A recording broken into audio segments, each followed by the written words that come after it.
예, 벌써 9월이 되었어요. 9월이 되었고 하늘은 굉장히 높고 구름이 이렇게 아름답더라고요. 네, 또 태풍의 소식이 와서 살짝 우울해지고 있습니다. 지난 제가 설교하는 6번 동안 저는 삶의 의미를 찾는 여정이라고 하는 시리즈 설교를 함께 나누었습니다. 사실 이 시리즈는 나들목 네트워크의 김영국 목사님이 쓰신 풍성한 삶으로의 초대라고 하는 이 내용을 제가 요약하고 또 저에 맞게 풀어서 여러분들에게 함께 은혜를 나누고자 하였습니다. 오늘은 그 마지막 7번째 시간의 은혜를 좀 나누려고 합니다. 우리가 삶의 의미를 찾는 여정의 이 시리즈를 마무리하면서 여러분들의 신앙의 기초가 잘 점검되고 있는지 또 바로 세워지고 있는지 점검할 수 있고 깨달을 수 있는 그런 시간이 되었으면 좋겠습니다. 지난 시간 동안 우리는 여러 가지 이야기를 했습니다. 다 기억이 나실지 모르겠지만 하나님을 찾기 위해서 우리가 꼭 먼저 다루어야 될 어떤 장애물, 세상의 그런 질문들, 그리고 우리의 신념이 어떠한지에 대해서도 얘기했습니다. 사실 우리의 믿음은 하나님이 계시다라고 믿는 그 믿음, 그 신념이죠. 그리고 우리가 간절히 원하는 행복을 얻는 방법은 어떤 것인지에 대해서도 이야기했습니다. 무조건적인 사랑과 인생의 목적은 우리 인간을 향한 하나님의 원래 계획이 회복될 때만 우리가 가능할 수 있는데 이 회복은 역시 인간이 되어서 우리에게 오신 예수님이 계시기 때문에 또한 가능하다고 하는 사실을 나누었습니다. 특별히 지난 시간에는요, 저지난주죠. 내 삶의 중심의 보좌에 앉아있던 나의 자아를 내려놓고 나의 삶의 보좌, 나의 삶의 왕의 자리에 예수님을 주인으로, 왕으로 영접하는 이야기를 하면서 예수님을 내 인생의 주인으로 영접한다고 하는 것은 내가 지금까지 살던 삶과는 다른 삶을 살고 싶고 또 그렇게 하겠다라고 하는 결단이라고 하는 것을 우리는 깨닫게 되었습니다. 우리는 삶의 의미를 찾는 여정, 이 말씀의 이 시간을 통해서 여러분들은 인생의 방향이 지금 내가 잘 와왔는지 아니면 정말 나의 인생의 전환점 또는 교차로에 서 있는지를 한번 생각해 봤으면 좋겠습니다. 그리고 그동안 나 중심적으로 내가 인생의 주인이 되어서 살았던 삶에서 하나님이 예수 그리스도가 나의 삶의 중심이요 왕이 되신다면 이 안에 우리 삶 가운데 일어나는 변화들은 굉장히 드라마틱하고 굉장히 혁명적이죠. 과학적으로 얘기를 하면 천동설 아시죠? 천동설은 지구를 중심으로 태양과 다른 태양계 모든 행성이 돈다는 이야기입니다. 하지만 코페르니쿠스가 모든 태양계 행성들은 태양을 중심으로 돈다라고 했을 때 과학계가 발칵 뒤집어졌죠.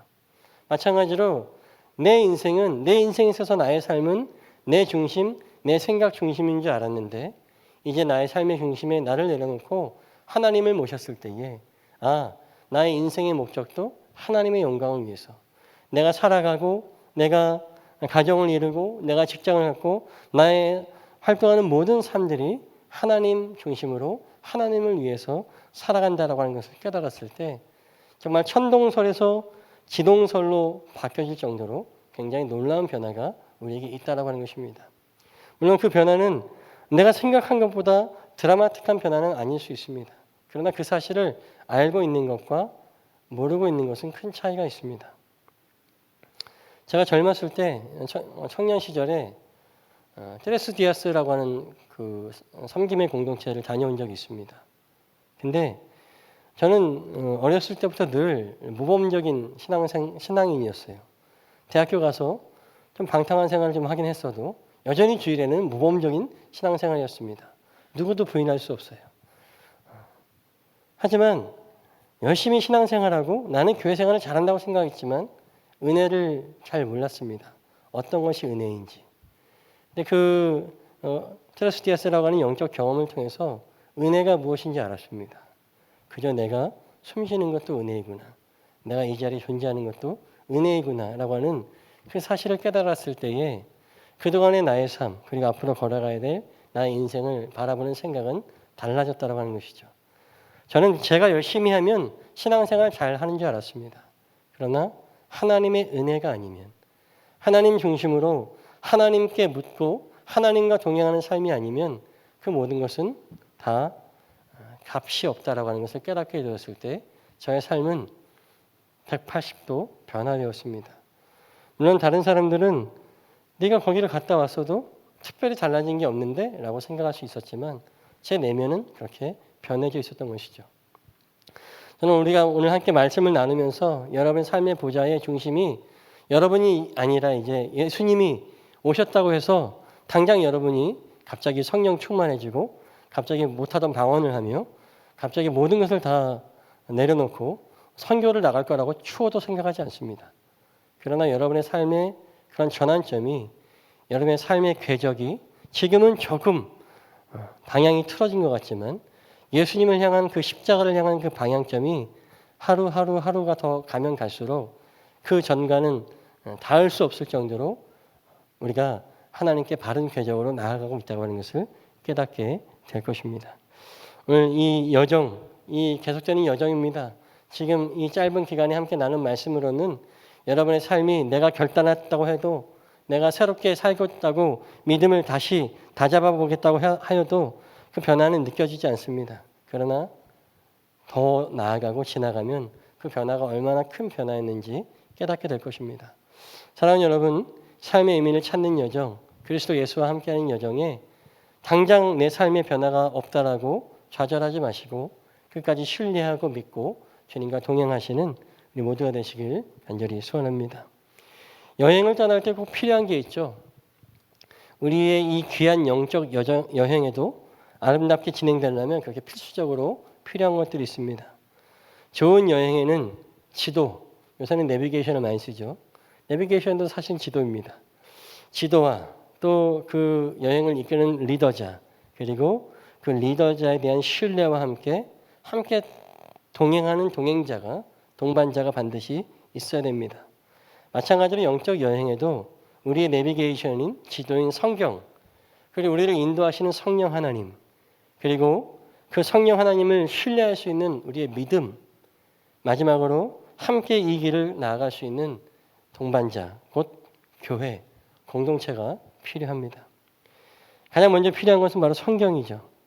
우리는 다른 종교와 같이 어떤 참선을 통해서 뭔가 득도하며 밀바라 열반에 들어가는 그런 종교가 아니라 하나님께서 이미 성경이라고 하는 말씀을 통하여서 우리에게 주시고자 하는 모든 음성을 다 주셨습니다.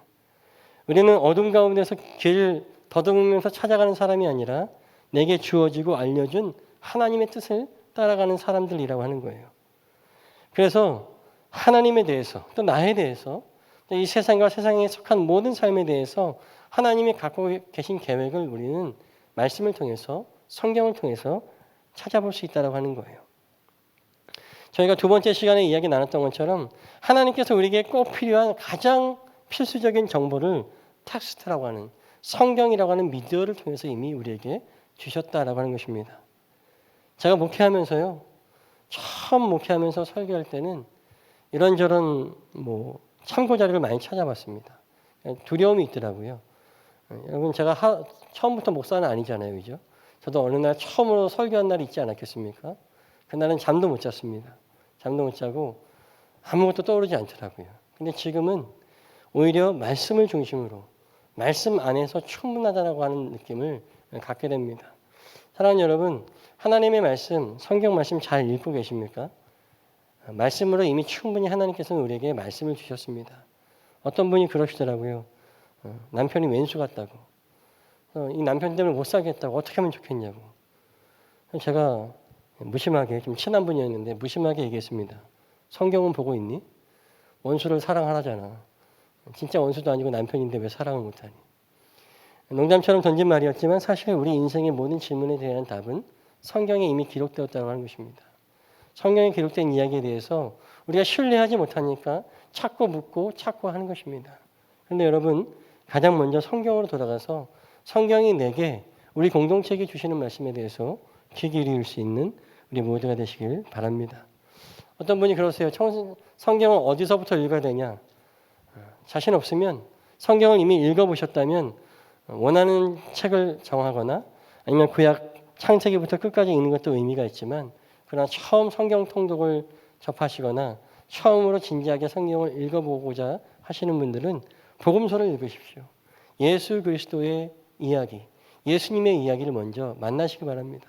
복음서를 통해서 마태복음에서 일하시는 예수님, 또 마가복음의 다른 시선으로 봤을 때 거기서 역사하시는 예수님, 또 누가복음, 요한복음을 통해서 각각 새로운 시각으로 보여주시는 그 예수님을 입체적으로 만나게 될 때에 성경이 나에게 이야기하는 것이 아니라 예수 그리스도께서 우리에게 말씀해 주시는 영적 경험을 하게 될 것입니다.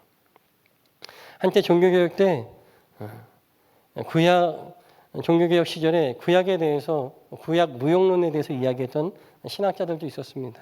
그러나 구약은 인간 역사에서 메시아이신 예수님이 꼭 필요했다고 하는 것을 보여주는 책이죠. 신약이 채 50년도 되지 않는 역사를 다루고 있다면 구약은 수천 수백 년의 역사를 다루고 있기 때문에 우리는 구약 성경을 통해서 역사와 인류의 사회 가운데 일하시는 하나님을 발견할 수 있습니다. 특별히 그 많은 수많은 문명들이 있지만 아무것도 아닌 떠돌이 한 민족을 선택해서 이스라엘 선택해서 하나님을 세상에 드러내시려고 하는, 그리고 그들을 통하여서 인류를 구원하게 하시려고 하는 하나님의 놀라운 뜻을 발견하게 되는 것입니다. 사랑하는 여러분, 성경을 읽고 묵상하지 않고는요, 그리스도인은 절대로 성장할 수 없습니다. 성경을 읽지 않으면, 성경을 읽지 않고 기도만 열심히 하는 사람은요, 능력 있는 것 같지만 그러나 능력이 나타나지 않습니다. 누가 물어보더라고요. 목사님, 기도와 말씀과 기도 뭐가 중요합니까? 제가 목회하면서 경험해 보니까 그런 걸 깨닫게 되더라고요. 기도가 없이 말씀만 열심히 이성적으로 파는 사람들은 그의 언변은 화려하지만 능력이 나타나지 않습니다. 차갑습니다. 그런데 기도만 열심히 하고 말씀을 보지 않는 사람은 뭔가 막 일어날 것 같지만 그러나 그 기도를 받쳐줄 만한 힘이 없다라고 하는 거예요. 기도 생활과 말씀 생활과 기도 생활은 우리의 영적 호흡이고 영적인 양식입니다. 이것들을 이 성경을 통해서 우리의 삶의 의미를 찾는 여정은 더욱더 건강하게 바르게 나아갈 수 있다고 하는 것입니다. 지도 없이 내비게이션 없이 어디 갈 수 있겠습니까? 우리가 우리 영적 여정의 지도인 성경 말씀을 사모하시는 우리 모두가 되시길 바랍니다. 그러면 성경이 우리에게 객관적 진리를 제공한다면 그러면 우리가 성경만 보고 살면 되겠습니까? 교회 그까짓 거가 필요합니까? 성경이 있는데요. 아니죠. 우리가 예수님을 마음속에 영접했을 때 예수님의 영이신 성령님께서 우리에게 오십니다. 예수님께서 승천하실 때 보혜사 예수님을 보내신 이유가 무엇입니까? 보혜사 성령님의 역할은 말씀이 생각나게 하시고 말씀이 깨달아지게 하시는 분이 바로 성령님이십니다. 우리가 어려운 책을 읽을 때 그 책을 읽기 위해서는 그 책의 옆에다 두는 참고서가 또는 그런 사전이 있어야 되는 것처럼 성령님은 우리가 성경이라고 하는 제한된 텍스트 안에 담겨있는 무한한 정보와 또 그 안에 담겨있는 영적인 이야기를 알려주시는 분이 바로 성령 하나님이시다라고 하는 것입니다. 성령 하나님께서 우리를 인도하신다라고 하는 것을 신뢰하고 말씀을 읽으면서 그래서 기도를 해야 되는 거죠. 기도하면서 이 말씀 가운데 내가 말씀을 묵상하는 가운데 성령님이 오셔서 나로 알게 해달라고 바르게 깨닫게 해달라고 그렇게 고백할 수 있어야 됩니다. 말씀을 읽으면 읽을수록요. 말씀을 묵상하면 묵상할수록 새로운 것이 올라옵니다. 내 인생에서 주시는 새로운 주님의 도전이 있다고 하는 거죠. 말씀을 읽고 기도하는 생활을 늘 가까이 하시는 우리 모두가 되시길 바랍니다. 또 이 삶의 의미를 찾는 여정의 세 번째는 바로 신뢰이죠. 믿음이라고 하는 거예요. 뭐 성경 좋습니다. 성령님 다 좋습니다. 근데 본질적으로 거기에 대한 믿음이 없다면 신뢰가 없다면 할 수 없는 거죠. 제가 저희 둘째 아들이 좀 개구장이거든요. 장난을 많이 칩니다. 큰아들은 너무 진지해서 장난치기 싫고요. 둘째가 좀 재밌어서 장난을 좀 치는데 몇 번 장난을 쳤더니 저희 둘째 아들이 저를 신뢰하지 않더라고요. 아빠 또 거짓말한다고. 진짜로 해주려고 했는데도 잘 신뢰가 안 됩니다. 그런 거 마찬가지입니다. 우리가 성령님에 대해서 또 말씀에 대해서 신뢰하는 마음이 중요하죠. 근데 그것을 가벼운 마음이 아니라 진중한 마음으로 다가서는 게 중요하다고 하는 거예요.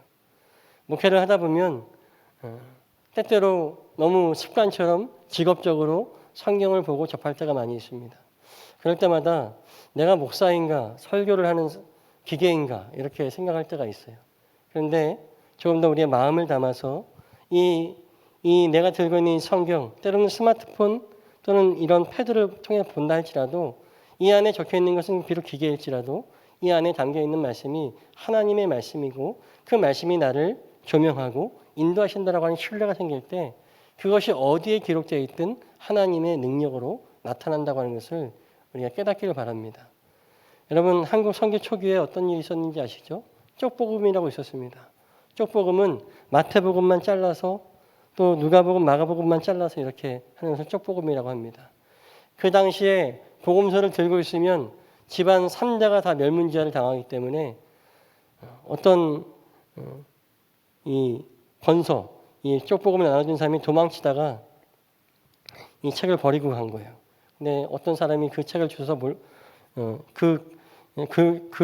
글을 무슨 말인지 잘 이해가 안 되고 그냥 종이 질이 좋기에 화장실에 뒷간에다가 벽지로 발랐답니다. 벽지로 발라놓고 그리고 일을 보다가 화장실에서 벽지로 발려진 그 말씀을 듣고 하나님을 만나고 변화됐다라고 하는 겁니다. 어디에 적혀 있는지가 어디에 있는지가 중요하지 않다라고 하는 거예요. 그게 하나님의 말씀이시면 살아있고 운동력이 있어서 우리의 심령을 쪼개고 골수를 쪼개고 하나님의 능력으로 살게 해주신다라고 하는 것입니다. 저는 개인적으로 우리 학생들이 스마트폰에 성경 들고 다니는 거 처음엔 저도 보수적이어서 좀 안 좋다 생각했는데 성경을 아예 안 들고 다니는 것보다는 그래도 스마트폰에 성경 앱 하나 있으면 좋지 않겠니? 적어도 뭐 알람이든지 뭐든지 뭐 하루에 한 말씀이라도 오는 게 좋지 않겠니? 그렇게 바뀌었어요. 왜요? 말씀 한 절에 하나님의 살아있는 생생한 능력이 있기 때문에 그렇습니다. 하나님의 말씀을 신뢰하시고 따르시는 우리 모두가 되시길 간절히 소원합니다. 그 믿음이 우리 삶의 영 가운데 인생의 참된 의미를 찾게 해주시는 겁니다. 중요한 것은요. 우리가 이런 믿음, 신뢰에 대해서 한 가지 짚고 넘어갈 것은 성경에서 이야기하고 있는 믿음은 어떤 믿음입니까? 우리는 보통 믿음을 내가 믿고 싶은 거, 나의 소원을 이뤄주실 하나님을 믿는 것을 생각할 때가 많이 있어요. 기껏 열심히 기도실에 가서 기도해놓고 나중에 하나님 원망합니다. 하나님, 내가 40일을 작정했는데 왜 안 들어주십니까? 그럼 본인의 믿음이죠. 성경에서 이야기하고 있는 믿음은 내가 믿고 싶은 거, 나의 소원을 이뤄달라고 믿는 것이 아니라 성경에 나타난 하나님의 성품과 그 하나님께서 우리를 위해서 하셨던 일, 그리고 앞으로 우리에게 이루시겠다고 약속하신 그 일들을 그 말씀을 믿는 것이 믿음이지. 내가 믿고 싶은 거, 예수 믿고 성공하고 예수 믿고 돈 잘 벌고 예수 믿고 잘 나가고 싶은 그 믿음은 본인의 욕심이죠. 믿음으로 포장하지 않아야 됩니다. 우리가 믿어야 될 믿음은 성경에서 주시는 그 믿음이라고 하는 것입니다.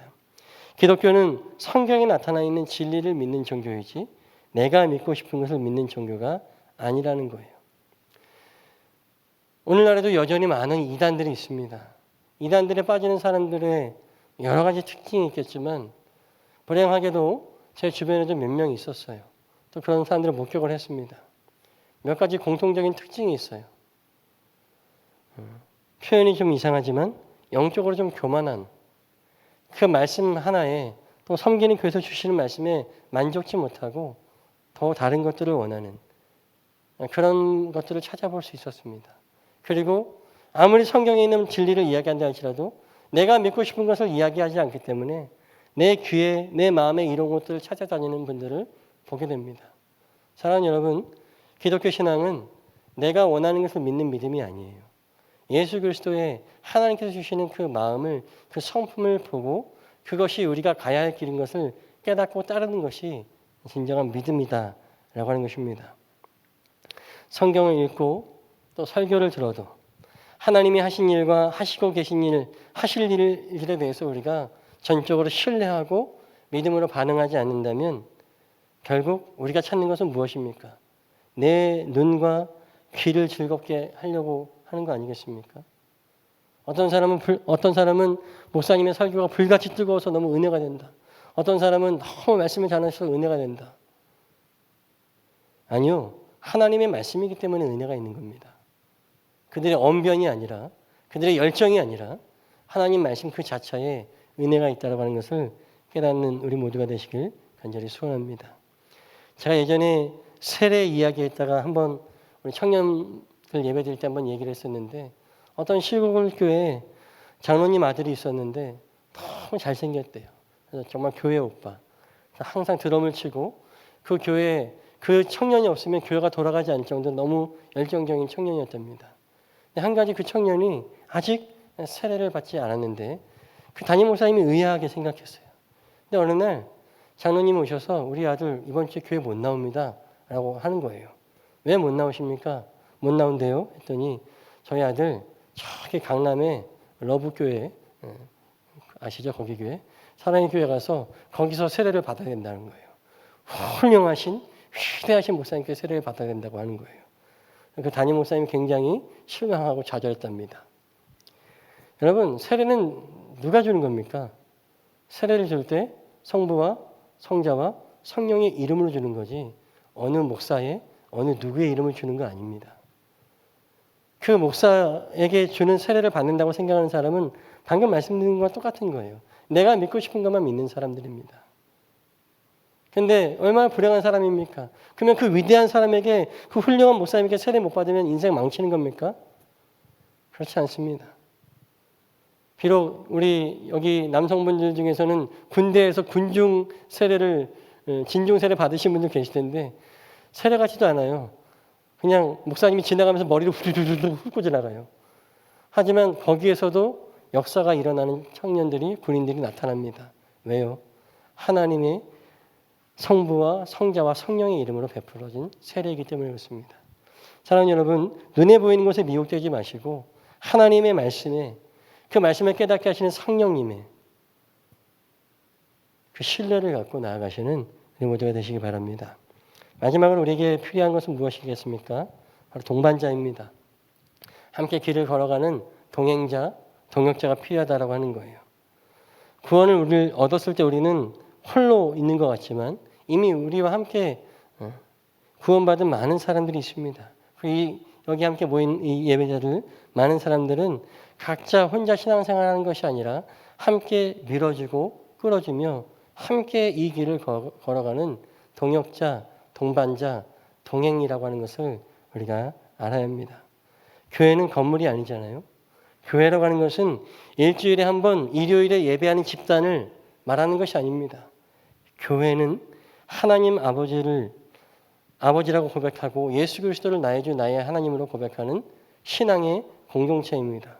그리고 예수님 때부터 계속 이 교회는 공동체로 이루어져서 여기까지 온 것은 우리 영적인 여정에 동반자가 없다면 어떻게 성경을 읽고 어떻게 성경을 해석해야 되는지, 믿음은 어떤 것인지, 기도는 어떻게 해야 되는지 함께 나누고 교류할 수 있는 영적인 동반자가 없다면 우리는 이 삶의 의미를 찾는 여정에서 좌절할 수밖에 없다라고 하는 것입니다. 전도를 연구하는 분들이 그렇게 얘기를 해요. 누구 한 명을 전도해서 이 사람이 이 교회에 정착하기 위해서는 관계가 있어야 된다고 하는 거예요. 하나님만 보고 다닐 수 있는 것이 아니라 그 사람을 인도한 사람, 그게 또래의 누군가가 또 관심사가 같은 누군가가 함께 관계를 맺고 함께 이 신앙의 여정을 함께 나갈 동행자가 동반자가 되었을 때 그 사람 비로소 그 교회 생활에 그 교회 공동체에 적응할 수 있다라고 하는 것이죠. 머나먼 우리의 영적 여정도 마찬가지입니다. 함께 신앙생활을 함께 해나가야 될 영적인 신앙 공동체들이 반드시 필요하다고 하는 것입니다.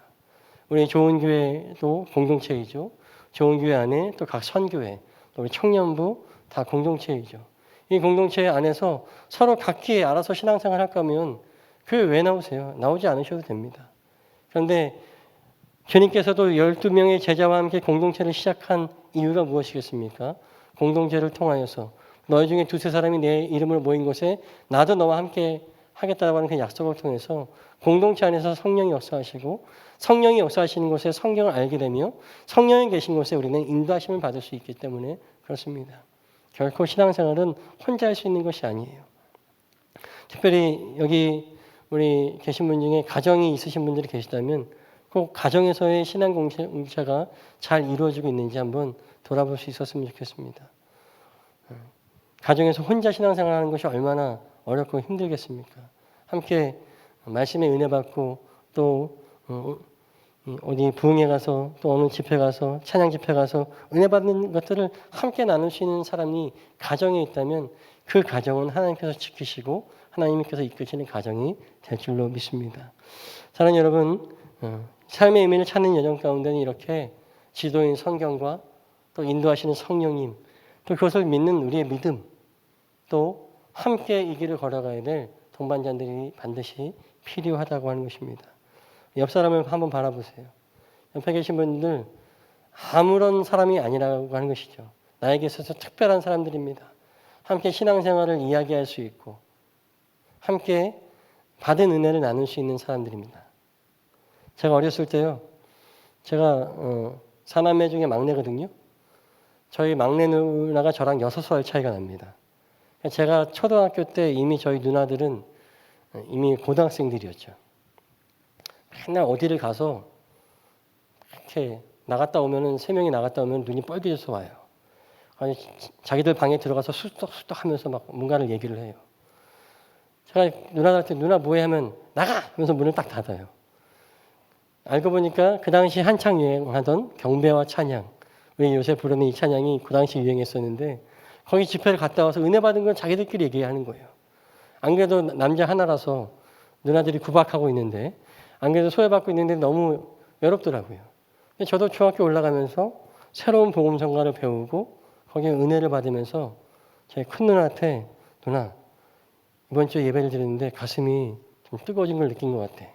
그랬더니 누나가 그래? 하면서 신앙적인 얘기를 나누면서 다음에는 누나들이 다녀오는 그 집회도 저도 데려가고 이제는 누나들끼리만 들어가서 쑥쑥대는 게 아니라 저도 같이 무슨 찬양하는데 뭐 은혜가 됐고 강사님이 목사님 무슨 설교하는데 가슴이 찔렸고 이런 얘기를 하는데 너무 좋더라고요. 그래서 저희 사남매는 그렇게 영적인 성장을 해왔던 것 같습니다. 사랑하는 여러분, 여러분 옆에 계신 분들이 여러분의 신앙의 동반자들, 동행자들입니다. 귀하게 여겨주시고 또 귀한 나눔을 많이 나누시기 바랍니다. 뭐 세상의 드라마 이야기, 유행 이야기 하는 것도 좋지만 꼭 그 안에서 예수님 이야기, 신앙의 영적인 나눔을 나눌 수 있는 귀한 공동체가 되시기를 간절히 소원합니다. 이제 말씀을 좀 마치려고 하는데요. 더 많은 이야기가 있지만 저는 한 가지만 말씀드리고 싶습니다. 우리는 주님을 만나는 날까지 이 영적인 순례, 삶의 의미를 찾는 여정은 쉬지 않을 것입니다.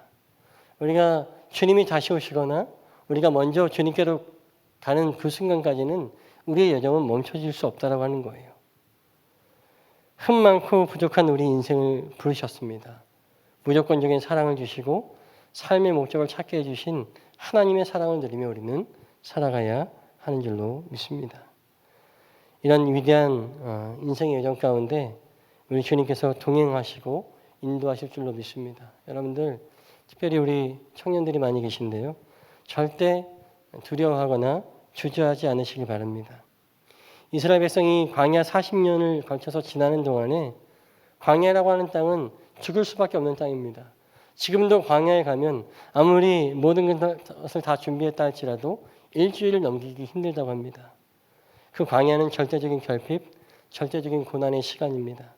그럼에도 불구하고 하나님께서는 이스라엘 백성들을 인도하시고 먹이시고 지키시고 민수기에 가보면요. 오히려 그들이 40년을 거의 다 마쳤을 때에 세상 사람들이 보기에는 광야를 쫓겨난 이스라엘 민족들이 멸망할 줄 알았지만 오히려 갑절 이상으로 더 부흥했다고 하는 것을 알 수 있습니다.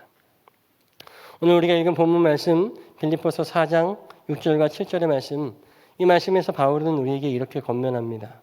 아무것도 염려하지 말고 모든 일을 오직 기도와 간구로 하고 여러분이 바라는 것을 감사하는 마음으로 하나님께 아뢰십시오. 그리하면 사람의 헤아림을 뛰어넘는 하나님의 평화가 여러분의 마음과 생각을 그리스도 예수 안에서 지켜줄 것입니다. 아멘. 사실 이 말씀은 제가 교회를 개척했을 때 가장 가장 많이 읽고 가장 많이 붙들고 기도했던 말씀입니다. 목회를 처음 교회를 개척해서 수십 명의 성도들이 몰려올 줄 알았는데 2년 반이 넘도록 저희 어머니와 단둘이 예배드렸습니다. 그리고 여러 가지 어려움들이 있었는데 끝까지 목회를 포기하지 않고 가게 하신 말씀이 바로 이 말씀이었어요. 걱정할 게 너무 많은데 그러나 주님은 늘 말씀하십니다. 아무것도 염려하지 마라. 왜 기도 안 하니? 왜 나한테 간구하지 않니? 나는 너에게 이미 줄 거니까 너는 감사만 하면 돼. 답정너라고 하는 말 있죠. 답은 정해져 있으니까 너는 대답만 하라고. 하나님은 답정너예요. 우리가 간구하고 오히려 감사로 모든 것을 구했을 때 내가 다 이룰 거니까 너는 아멘으로 기뻐하기만 하면 된다. 하나님께서 정확하게 저의 개인의 인생 가운데 또 저의 목회 인생 가운데 그렇게 역사하셨습니다. 그리고 그것은 저에게만 주시는 특별한 은혜가 아니라 우리 모두에게 허락된 주님을 찾고 주님과 동행하기 원하는 모든 이들에게 주시는 은혜인 줄로 믿습니다. 사랑하는 여러분, 우리는 이미 지도가 있잖아요. 성경이 있습니다. 또 옆에 보시면 함께 이 신앙의 길을 함께 걸어가야 될 성도들, 선후배들이 있잖아요. 우리 교회 공동체가 있잖아요. 성령님께서 오늘 이 자리에 내 이름으로 모이는 너희들의 자리에 이미 오셨잖아요. 따라서 담대하게 이 앞으로 삶의 의미를 찾는 여정을 힘차게 걸어나가시고 또 서로가 앞에서 끌어주고 뒤에서 밀어줄 수 있는 믿음의 동역자의 사명 잘 감당하시는 우리 모두가 되시기를 간절히 축원드립니다.